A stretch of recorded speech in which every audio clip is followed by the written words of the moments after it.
നമസ്കാരം, നമസ്തേ തിരുവനന്തപുരത്തിലേക്ക് സ്വാഗതം. പാർലമെന്ററി ജനാധിപത്യത്തിൽ ഒരു വ്യക്തിക്ക് 2 മണ്ഡലങ്ങളിൽ മത്സരിക്കാനുള്ള സ്വാതന്ത്ര്യമുണ്ട്. അത് സ്ഥാനാർത്ഥിയുടെ അവകാശമാണ്. എന്നാൽ 2 മണ്ഡലങ്ങളിൽ ഒരേപോലെ വിജയിച്ചാൽ ഏതെങ്കിലും ഒരു മണ്ഡലത്തിൽ നിന്നും രാജിവെക്കേണ്ടി വരും. അത് ആ മണ്ഡലത്തിലെ സ്ഥാനാർത്ഥിയെ വിശ്വസിച്ച് വോട്ട് ചെയ്ത് വിജയിപ്പിച്ച വോട്ടർമാരോട് കാണിക്കുന്ന ഒരു നീതികേട് തന്നെയാണ്, കൊടും വഞ്ചനയാണ്. കഴിഞ്ഞ 5 വർഷം മുൻപ് സ്മൃതി ഇറാനിയെ ഭയന്ന് അമേഠിയിൽ നിന്ന് ഒളിച്ചോടി വയനാട്ടിൽ അഭയം പ്രാപിച്ച ഒരാളാണ് രാഹുൽ ഗാന്ധി. ഇന്നിപ്പോൾ വയനാടിന് പുറമെ റായ്ബറേലിയിലും മത്സരിക്കുന്ന വയനാട്ടിലെയും കേരളത്തിലെയും ജനങ്ങളോട് കാട്ടുന്ന കൊടും വഞ്ചനയാണെന്ന് തുറന്നടിച്ചു പറഞ്ഞിരിക്കുകയാണ് തിരുവനന്തപുരത്തെ NDA സ്ഥാനാർത്ഥിയായ രാജീവ് ചന്ദ്രശേഖർ. തുടർച്ചയായി തന്നെ തിരഞ്ഞെടുത്തു പോന്നിരുന്ന അമേഠിയിലെ ജനങ്ങളോട് വിശ്വാസവഞ്ചന കാട്ടിയതിനാൽ അവിടെ തോൽക്കുമെന്ന് നന്നായി അറിയാമായിരുന്നതിനാലാണ് കഴിഞ്ഞ തവണ വയനാട്ടിലേക്ക് രാഹുൽ ഗാന്ധി ഓടിയത്. പക്ഷെ കഴിഞ്ഞ 5 വർഷമായി അദ്ദേഹം വയനാട്ടിലെ ജനങ്ങൾക്കും കേരളത്തിലെ പൗരന്മാർക്കും വേണ്ടി ഒന്നും തന്നെ ചെയ്തിട്ടില്ല. ഇപ്പോഴും വയനാട്ടിലെ ജനങ്ങളുടെ ദുരിതം തുടരുകയാണ്. അവിടുത്തെ മനുഷ്യരും മൃഗങ്ങളും തമ്മിൽ സംഘർഷമുണ്ട്. അതിനായി രാഹുൽ ഗാന്ധി ഒന്നും തന്നെ ചെയ്തിട്ടില്ല.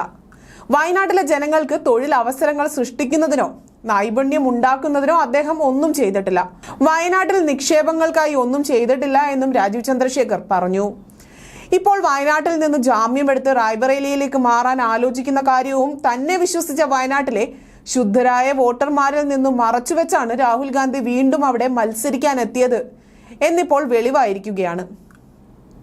നിങ്ങളെ സേവിക്കാൻ എനിക്ക് കഴിയില്ല എന്ന് വയനാട്ടിലെ ജനങ്ങളോട് തുറന്നു പറയാനുള്ള ഔചിത്യം പോലും രാഹുൽ ഗാന്ധി കാട്ടിയില്ല. കുടുംബ സീറ്റ് നിലനിർത്തുന്നതിന് റായ്ബറേലിയിലേക്ക് ഓടിയ രാഹുൽ ഗാന്ധി വയനാട്ടിലെ ജനങ്ങളോട് കാട്ടിയത് കൊടും വഞ്ചനയാണ്. ജനങ്ങളെ വിഡ്ഢികളാക്കാം, തെറ്റിദ്ധരിപ്പിക്കാം, നുണകൾ കൊണ്ട് തീറ്റിപ്പോറ്റാം, ജനങ്ങൾക്ക് തെറ്റായ വിവരങ്ങൾ നൽകാം, ജനങ്ങളെ ചൂഷണം ചെയ്യുന്നത് തുടരുമെന്നെല്ലാം ഇപ്പോഴും വിശ്വസിക്കുന്ന കോൺഗ്രസിന്റെയും കോൺഗ്രസ് കുടുംബത്തിന്റെയും തനി സ്വഭാവമാണ് കാണിക്കുന്നതെന്നും രാജീവ് ചന്ദ്രശേഖർ തുറന്നടിച്ചു.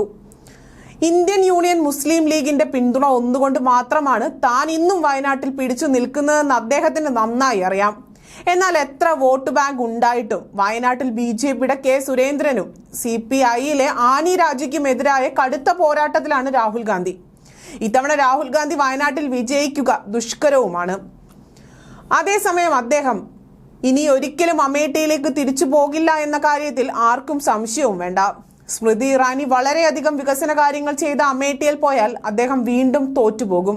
തോൽവി എന്തെന്ന് അദ്ദേഹം വീണ്ടും ഒരിക്കൽ കൂടെ അറിയും.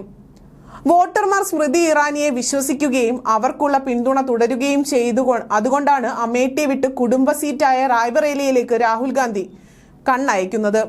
എന്നാൽ റായ്ബറേലിയിലും രാഹുൽ ഗാന്ധി തോൽക്കുമെന്നത് ഉറപ്പാണ്. കാരണം ഇത്തരം കൊടിയിറക്കൽ രാഷ്ട്രീയം ഭാരതീയർ ഇനിയും ആഗ്രഹിക്കുന്നില്ല.